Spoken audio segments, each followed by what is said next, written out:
In today's socially connected and fast-paced world, you will want to succeed and stand out from the competition. Your host, Jonathan Butler, is an award-winning chef, restaurateur and author, and is known for shaking up the everyday within our highly competitive industry. Welcome to the Disruptive Restaurateur podcast.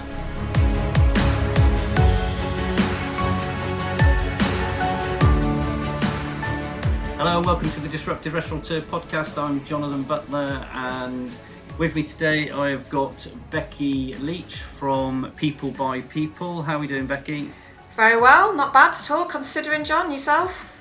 Yes, really good, thanks, really good. So, thank you. Obviously, thanks for coming onto the podcast. Now, People by People is a social media consultancy, and we're gonna talk all about sort of restaurant social media, because that's an area that you specialise in, isn't it? It certainly is, yeah, definitely. Awesome. Brilliant. Okay, so first of all, let's just give us a bit of your background, Becky. What's your sort of story before you kind of became People by People? I should also firstly just say, People by People, I have actually had people contact me on social media to ask me if I actually buy people, which is always a bit dodgy. But I should just say, I don't buy people, You're to not clarify. actually selling actual people. No. But I can't come and buy a sort of little kid or a here, No, it always sounds a bit dodgy. Yeah. I do actually believe that phrase, which is why I call my company that. I think that people buy into the people, not just the product. So I should just clarify that. I felt like I needed to. So my background's always been in tourism and hospitality, to be honest with you. I even started out doing a BTEC in tourism and a degree in tourism. And I spent time at Visit Britain, Leeds Bradford Airport. I spent 12 years at Marriott Hotels. I opened a cluster event sales office there, and I was also director of sales at Leeds Marriott. I've always really enjoyed the industry. I was made redundant when I was about 7 months pregnant, which was never a good time. Not that there's ever a good time, but it was probably the worst timing ever. And Eva, my youngest, she came a month early. So I didn't really have much of a chance to think about what I was going to do after that. Somebody came to me actually when she was about 6 months old that I knew in the industry and said they needed some help doing some sales and marketing work, but I'd need to set up on my own. So I probably don't think I would ever have had the guts to do it, to be honest, if I hadn't have had to do it. So that's how it all started, really. And I got some work just through referrals, working with a few local restaurants, a couple of hotels.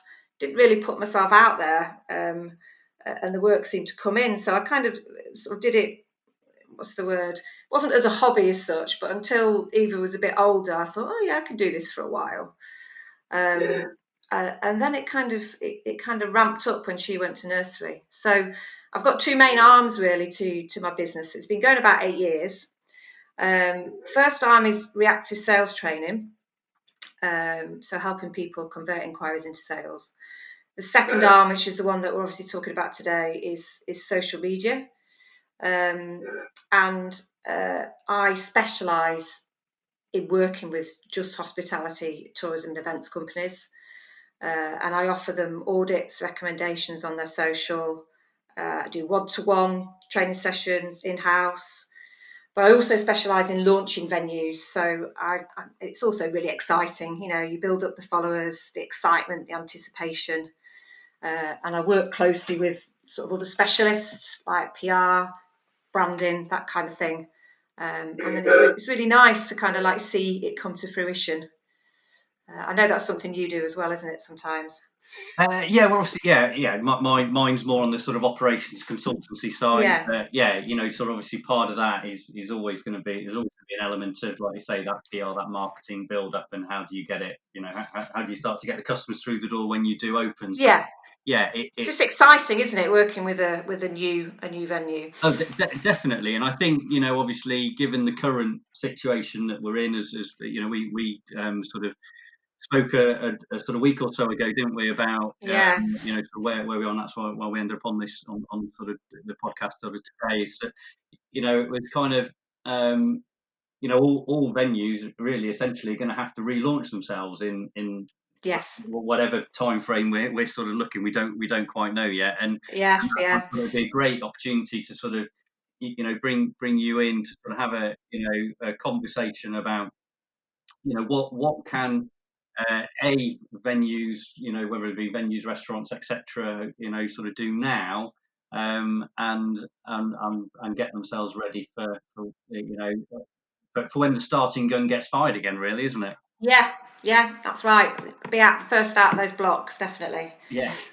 Well, it's because I've actually noticed. I don't know if you've noticed, but a lot of places seems to have gone quiet on social media. I'm guessing you're thinking it's not a great idea. No, absolutely not. No, it is actually quite scary as to how many places have gone completely quiet. When I'm doing my reporting for the retainer clients that I've got at the moment, I always look at the Facebook section on the insights, which says pages you watch. Yeah. And we always obviously watch our competitors, and to see the engagement on there just so low, I just shake my head. I just think, oh, what are you doing? You should be doing something. Don't go quiet. Yeah. So what, let's take that as a starting point then. So at this sort of moment in time, obviously, so we as you said there, places have gone quiet. What advice would you be giving them to say, what can you be doing now? Whilst because I suppose they're thinking, well, I haven't got anything to promote because we're closed. Yeah, and well, do you know what? I think now more than ever, I think there's actually more chance to be creative and more chance to come up with some different content. I personally, and I would say this because it's my business, I think there's probably more opportunity now than there was before. I mean, firstly, we touched on it. You've got to keep your social media alive during this time. It's much harder to build it back up again if you go quiet. I mean, nobody fully understands the social media algorithms that are out there. But if you take Facebook, for example, if you go quiet, it's going to stop showing your posts to people in the future until you build it back up again. So you need to kind of like keep on top of it and keep in people's minds. I've been using an 80s analogy recently. I don't know if you're old enough to remember Simple Minds. I've just been saying, don't you forget about me, that Simple Mind track. Yeah. Basically, just making sure you're literally at the forefront of people's minds. So when they are looking to go out for that first meal or for that first drink, they know exactly where they're going. They've seen you all over social and they've maybe thought, why haven't we tried there before? So you can hit the ground running really. So first of all, you don't lose the followers and you don't lose the momentum and the algorithm. But secondly, you're the first place that they think of, when they get out of lockdown, when they break out. No, definitely. So things that I suppose they could be doing is, recipes, maybe videos of, whether it's, I suppose if you've got an opportunity that you can cook at home or whatever, maybe a quick video of a recipe that you might do in the restaurant or whatever. Absolutely. Some ideas. I even thought about, then that obviously at the moment all the kids are at home. It's even maybe appealing to an audience that you might not have appealed to before of, definitely get your kids to cook a dish or something, because it doesn't necessarily have to be even something that you cook in your own restaurant, does it? It's about no, it doesn't at all, and that's a great idea. In fact, there's a local cafe to me that's doing something very similar. So they've been doing like adult baking sessions, and then they've been doing the kids one as well, where they've got all the kids involved, which I thought was a brilliant idea. But yeah, there's so much stuff that you can be doing. I mean, in normal times, if you like, for want of a better phrase, I had done quite a lot of research with all the clients that I'd worked with over the years, and grouped the content that you could use on your social into sort of 4 main content buckets. which is what I usually sort of train on. And they are normally sort of inspirational posts. So that's kind of like posts where you are basically inspiring people to book or to come and see you. So it's things like sharing reviews, posting really good food and drink photography. It's using the right language, so it's not overly promotional, warning, this might make your belly rumble, that kind of thing. So inspiring types of posts would be the first content bucket that I would normally recommend.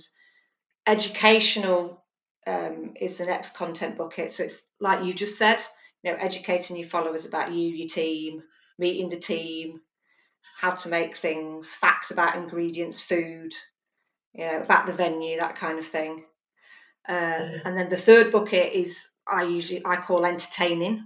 So this is kind of like, having a bit of fun, sticking to what's topical, maybe doing some of those challenges, what national days you can get involved with. And then finally, I always say that you need to have engaging posts.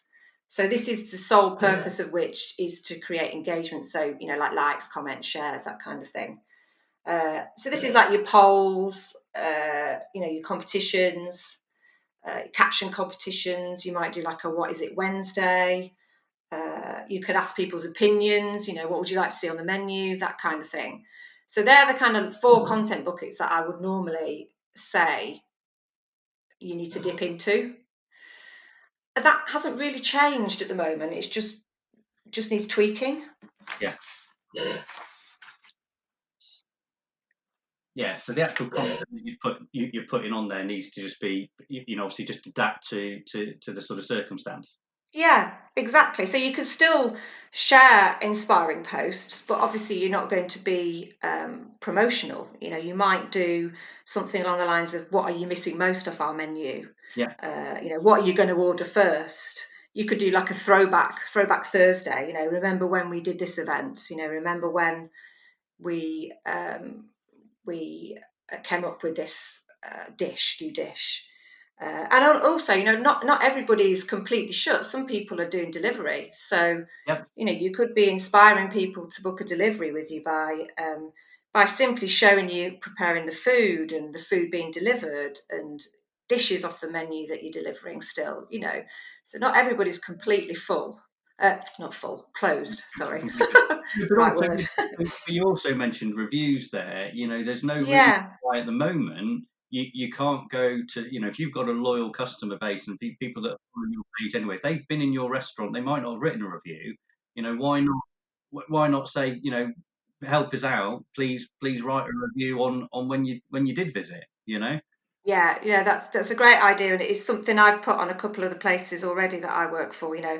Many of you have said how you can asked how you can help us or show your support. Well, it would be great if you've loved what we do. Pop over and leave a review, for want of a more corny phrase. And where would you sort of suggest at the moment? Where obviously TripAdvisor is one of the biggest review sites, and obviously Facebook now has reviews as well. There's also obviously Google My Places as well. Is this a time where you'd be saying that try and spread those reviews out across all platforms, or do you think there's a particular place that reviews should be focused? Well, if I'm honest, the other platforms that aren't social media aren't necessarily my specialism. However, I think there's a lot of people tend to look at Facebook now for reviews. So I think first port of call, if you're asking somebody via Facebook to get it on Facebook, is absolutely fine. Although you could argue TripAdvisor. A lot of people look on TripAdvisor, and if you could get that TripAdvisor award, again, that looks good. So getting people over to there isn't a bad thing either. In fact, you've just reminded me that TripAdvisor at the moment are actually giving their full marketing suite, which they normally charge for free to restaurants and bars. So that could be something to look up.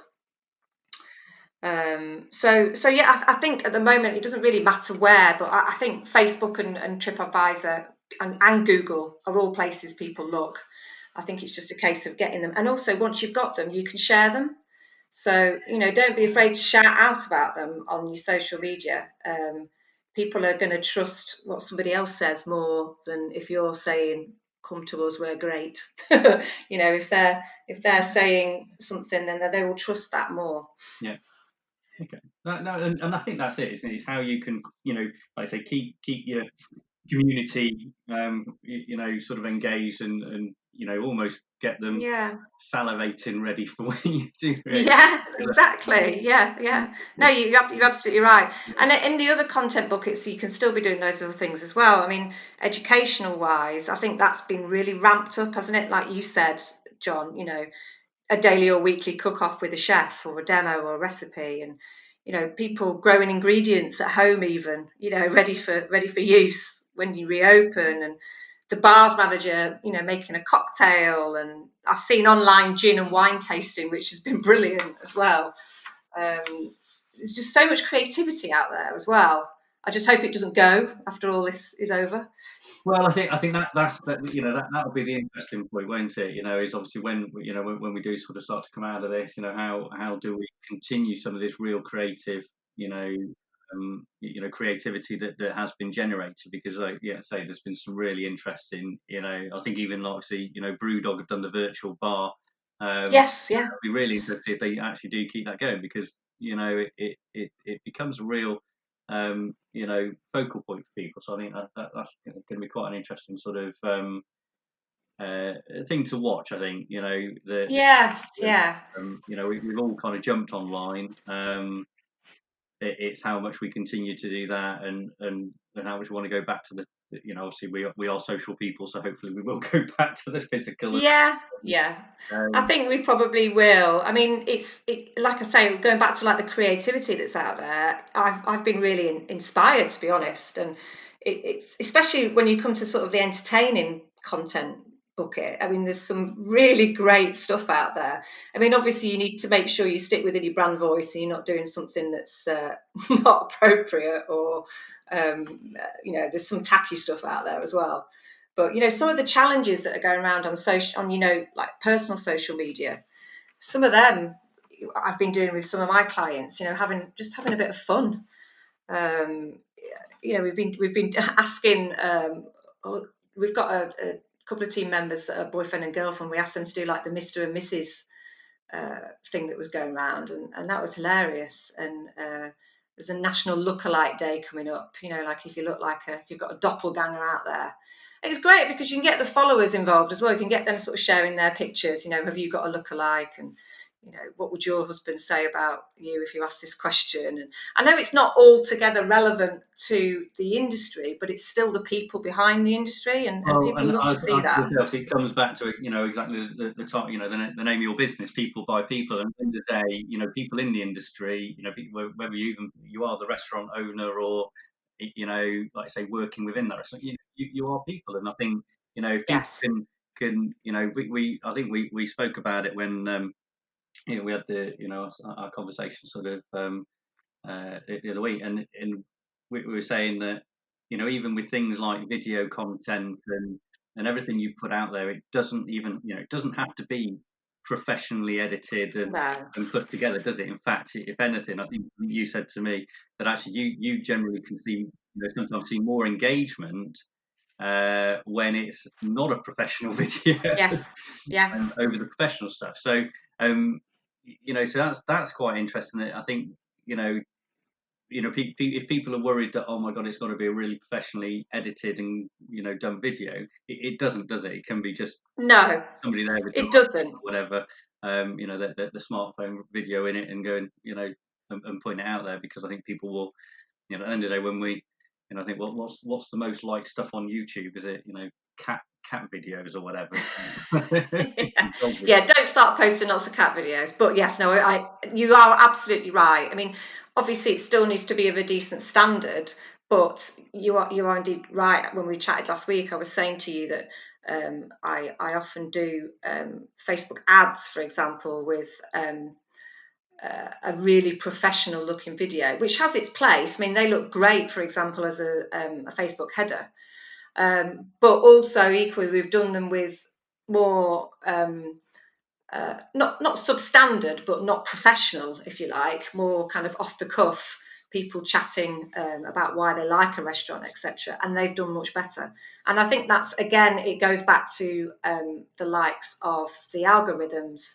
And again, not want to talk about Facebook all the time, but Facebook will show things that people will normally see in their personal feeds. They'll show more stuff from business pages that look like that because they know it's more native and more natural. Right. So yeah, definitely. Okay, that's important to know then, that we need to look at that sort of stuff. So obviously, so that's talking about kind of where we are now. When things do start to ease off, what's your kind of strategy and recommendation for sort of moving towards reopening? What would you suggest? Does the just the sort of tactics and strategy kind of change as you start to look to reopen? Yes and no. I think just really quickly as well, before we just move on to that, I think one thing I would say is, I know I always say in normal times there's 4 content buckets. I've kind of almost added a bonus bucket at the moment for local and community stuff, which would normally fit into sort of educational. But I think at the moment, if you are doing something to do with your local community, and I know it sounds obvious, or charity, maybe you're delivering food to the NHS. Somebody the other day delivered a wedding breakfast to somebody that should have been having their wedding with them, which I thought was brilliant. Could you be raising money by doing a challenge? Supporting local businesses, shouting out to your suppliers. I think there's almost another content bucket there that you could actually be doing now that has become sort of more prevalent because of the way things are. So just wanted to quickly mention that. Sorry, I know you were talking about relaunching. No, that's brilliant. That's what exactly what people, and I think you're right. Like I say, if people are helping out, whether it be into charities or whatever. One of the I'm a non-exec director to a charity. We're doing loads of stuff charitable, so we're getting lots of that out on social media. So that's quite good. Well, yeah, I mean, you might as well. It's like a win-win situation. I don't think there's anything wrong with shouting out about what you're doing if you're doing something good. So it's just I'm sure that will probably continue more now as well afterwards. But in terms of kind of like looking at reopening, you're completely right. In my head, I would see it as almost like a mini relaunch, and I think, and I'm sure you'd agree with this with your parts of the business that you consult on. I think what's really important is that you use this time at the moment to use it effectively. I was chatting last week to a lady who has a big children's visitor attraction, and she has literally just taken the time to look at what's working in her business and what's not working, and she's highlighted where the opportunities are, and she's focusing on them. And I just took my hat off to her, because I thought if everybody could just do that instead of just going quiet and not doing anything, that is what people should be doing. So looking at your sales and marketing plan, your events calendar, your offers, your menus, anything else that you probably would include in that as well, John. But as part and parcel of that, making sure your social media is built into that. Gathering content now so that we don't lose it, when we go back to being busy. Can we gather the content now so you've got it ready, you've got those content buckets filled up, and you know what you're going to be posting. So, for example, if you are doing a weekly demo recipe, why not get, I don't know, 10 of those in the bag, one a week, ready to go. You could even schedule them out. Even when we're back up and running, you could still put those out. They're still relevant. So gather that content now ready. Yeah, definitely. It's everything. Obviously, looking forward into the calendar. You've got the usual sort of stuff. That comes around every year. Obviously, there is some holidays. Hopefully, know that there's some sort of movement by then. But even if there is, obviously, then we'll be going into your Halloweens and your Christmas and everything else, and it's almost get all that content ready now that it's there, because like I say, we know when we do get back going, a lot of people become busy fools again, won't they? And it's like you don't exactly get to the point where we get so busy, it's I haven't had time to do that. Well, if you've got the opportunity now, haven't you, to think about, right, well, even if you get it ready and we're not open by then, well, then it's ready then for next year, isn't it? So it's well, absolutely. I completely and utterly agree with that. I actually, it sounds really sad, but it kind of excites me, because I just think it's almost like we've been given this opportunity, as well as in life. I think we've been given this opportunity in life as well to kind of reevaluate, our personal life. But I think we've also been given this opportunity to reevaluate our business and to literally be on the forefront, and just to really kind of nail it when we reopen.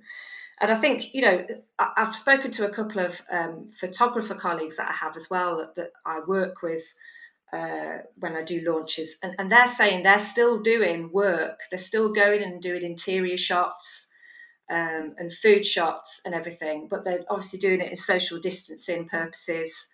But they're doing it ready for restaurants and bars. So they've got new content for social, for websites, for launching. And often they're doing it at a really reduced price as well at the moment, because obviously they want the work. So again, that's another idea to get ready. Yeah. And obviously the platforms that you sort of specialise on, your Facebook, Instagram, they're probably the two main ones, aren't they? They are for me, yeah. And obviously there are others out there, and actually, when we were talking about the fun aspect earlier, one platform that's really increased is TikTok, because of, I don't know a lot about it, I have to admit. I'm probably getting too old for that kind of thing. I was going to say, I'm way too old for it. So. my daughter loves it. Yeah, the granddad who's become a sort of. So maybe we're not too old. We just need to figure it out, don't we?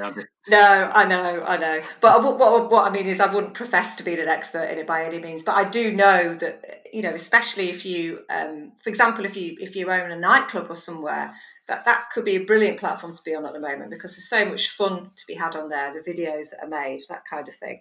So it might be genning up, it might be for relaunch, you gen up now on stuff that you've not done before. It could be TikTok, it could be a Facebook Live, it could be Instagram stories.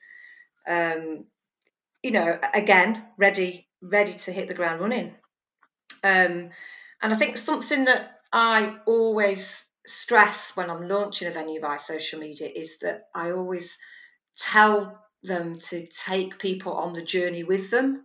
So I would say exactly the same about you reopening and you relaunching. Take your followers on that journey with you. What are you doing? What are you planning? How are you feeling? If you're thinking of putting on a big or singing or dancing event when you reopen, ask them for their opinions. What should we do? So really involve them in what you're doing in your day-to-day life as well. Take them on the journey, ready for when you reopen. Yeah. Well, I say, because that's what people like I say. People are buying into that, aren't they? That sort of, these are real people. And yeah, there's so much that you can do, and I think people are also probably suddenly realising, cooking great food isn't as straightforward as they maybe thought, is it? No. I used to go into our local supermarket and find all the pasta flour and all the bread flour has been sold. So obviously people are clearly trying to cook bread and pasta at home. It'd be interesting to know. It's amazing, isn't it? It's amazing what we've been trying to bake at home. I mean, I'm a celiac, so I'm gluten-free, and it's literally a bit like ready, steady, cook sometimes in an afternoon when the kids are like, let's cook something. It's like, well, what can we make with this, and this? So yeah, no, you're right, absolutely right. And I think also, and I'm sure you would agree with this, I think that we need to places need to relaunch with a bit of a bang as well, not kind of like, is that it? What can they do? Can they do a reopening party? one of the things we're doing for one of the restaurants I work with at the moment is we're giving free drinks or free glass of fizz for everybody that had a birthday during lockdown, so that they can go out and celebrate. Maybe you want to thank the NHS, give them a party, give them discounts. Think about all of those kind of like promotions and events now. How are you gonna kind of like stand out from your competitors when you reopen? Yeah. Well, like I say, there's loads of, so when you talk about engagement and competitions and things like that, so you could easily, you could put out one of your,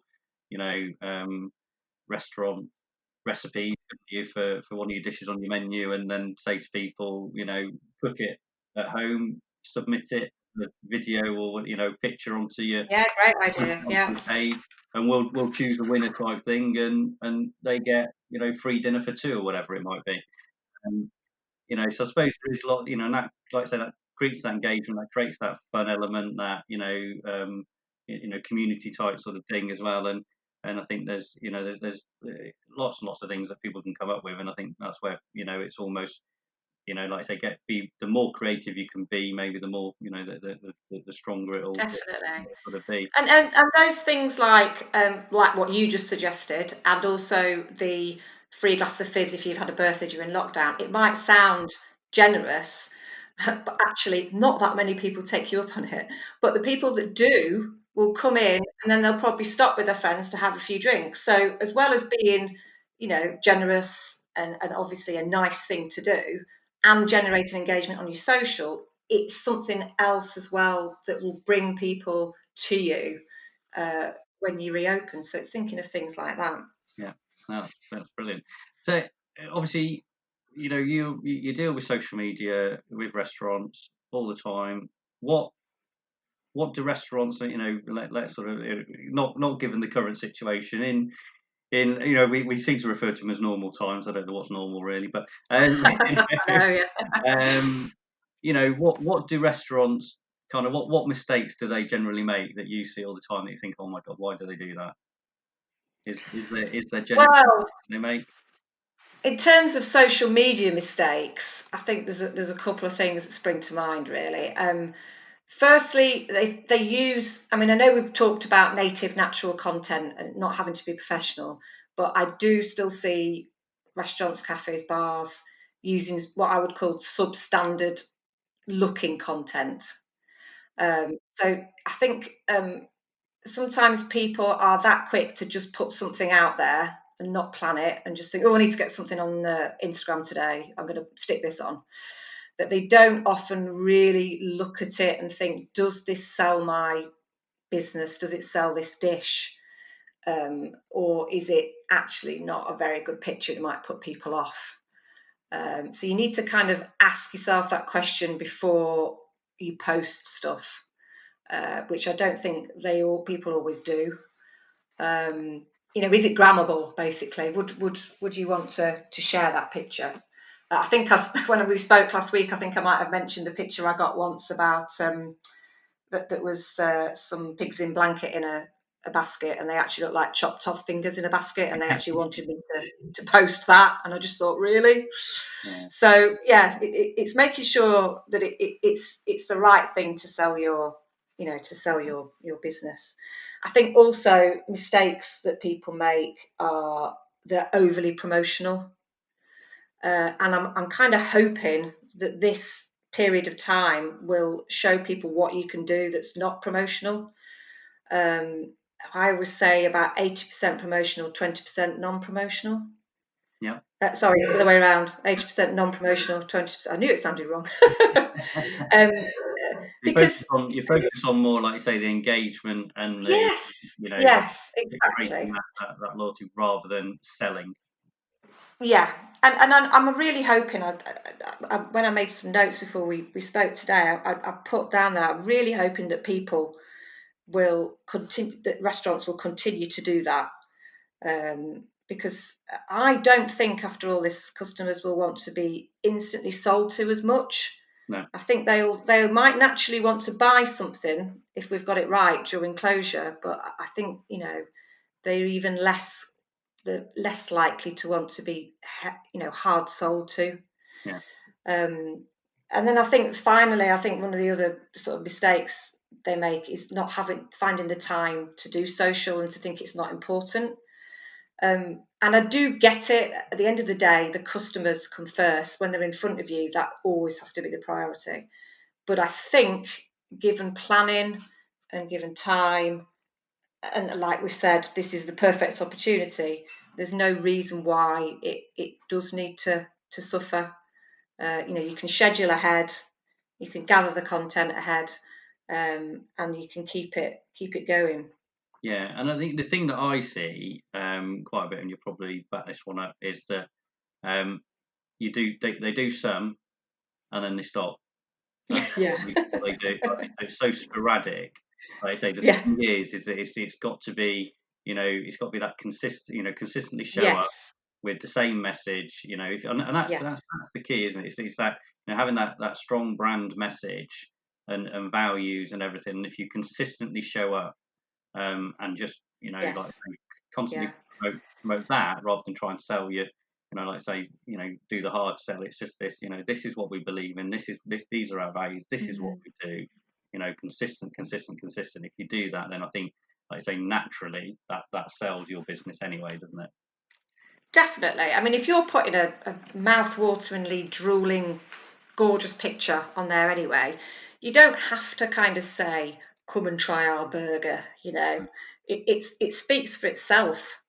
You don't need to be overly promotional. A picture's 1,000 words, isn't it? So if you get that right, exactly. And I think I'm a big strong believer in exactly what you said there. I think that's the right approach is, like I say, is to kind of just drop it into people's minds. And obviously pictures, the mind works on pictures very well, so it's a great thing when you've got pictures and good pictures and quality pictures.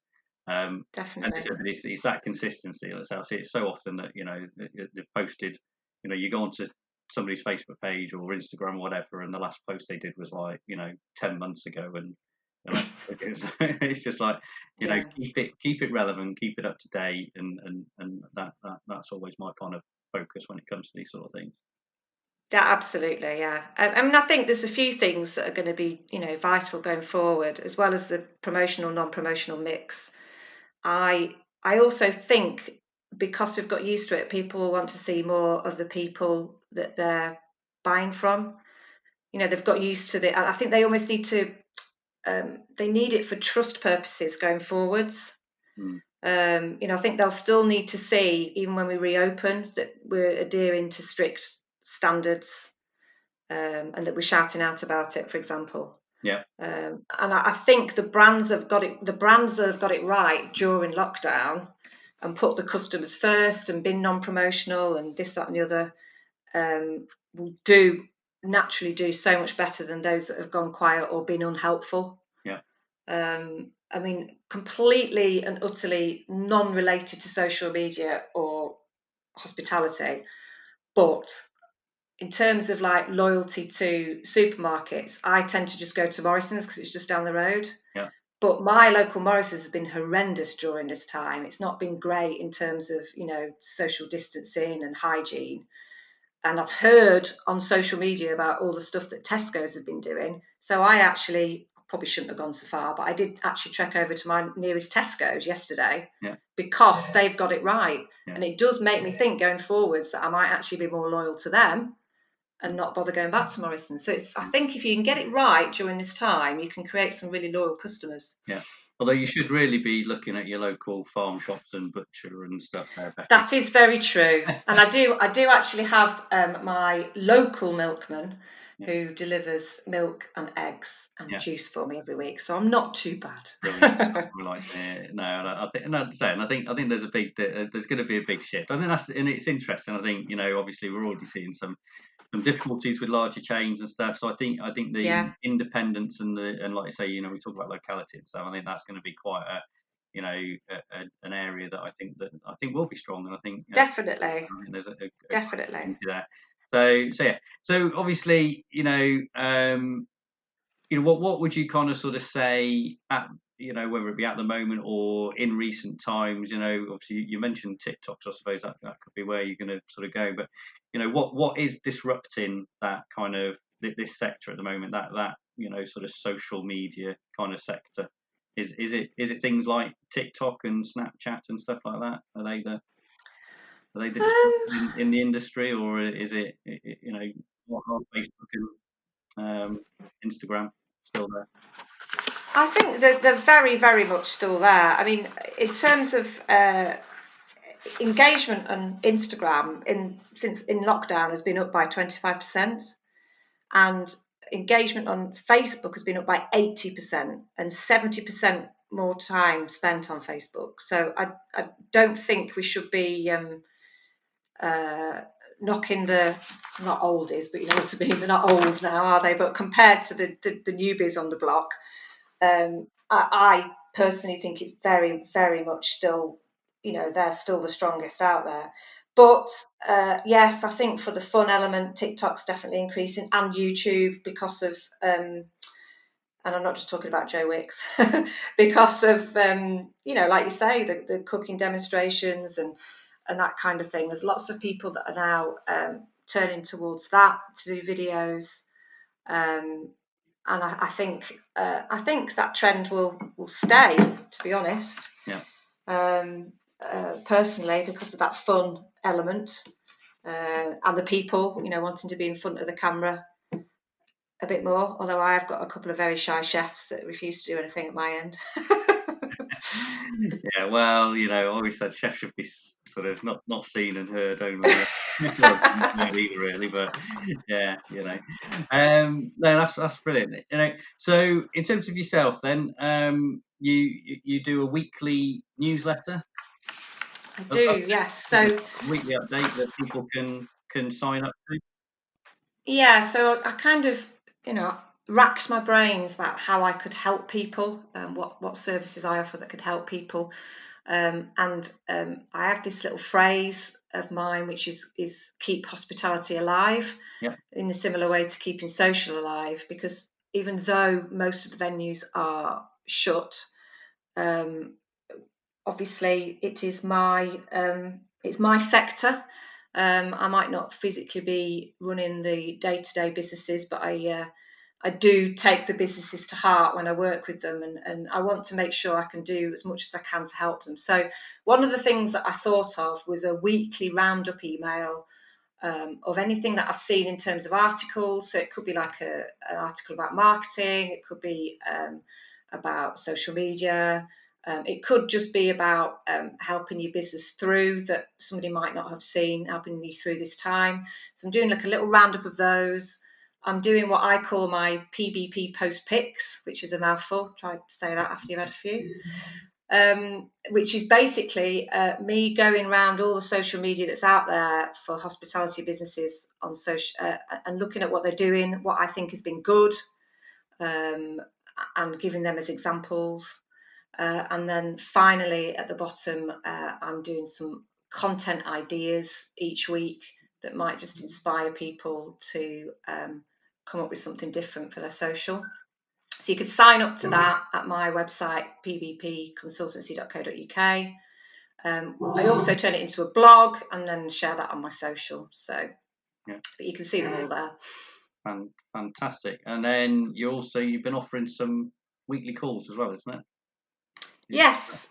So I've been offering, only for the last couple of weeks so far, on a Wednesday, some free hour Zoom calls.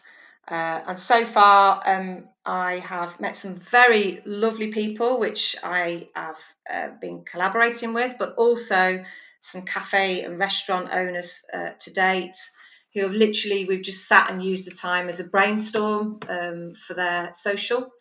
So I've had some really good feedback from that they've gone away with lots and lots of ideas. And then it's nice to see when they're implementing them and they're getting good engagement. It's nice to see that that's helping. Yeah, brilliant. So yeah. No, that's superb. So obviously people can get all of that stuff on your website, as I say, pbp.co.uk. It's a bit like mine. Outsourced consultancy is always a big mouthful. Yeah. And you can book a time on my website as well. Time on there. That's absolutely superb. No, that's absolutely brilliant. Thanks very much, Becky. I think there's loads of stuff there that people can use. So thanks very much. Thank you for inviting me on. No, that's brilliant, and I'm assuming we'll probably put this out onto one of those weekly newsletters at some point. Definitely, and on social media. I've got it on. We'll get it going. That's absolutely superb. So yeah, thanks very much. Thank you. Thanks, John.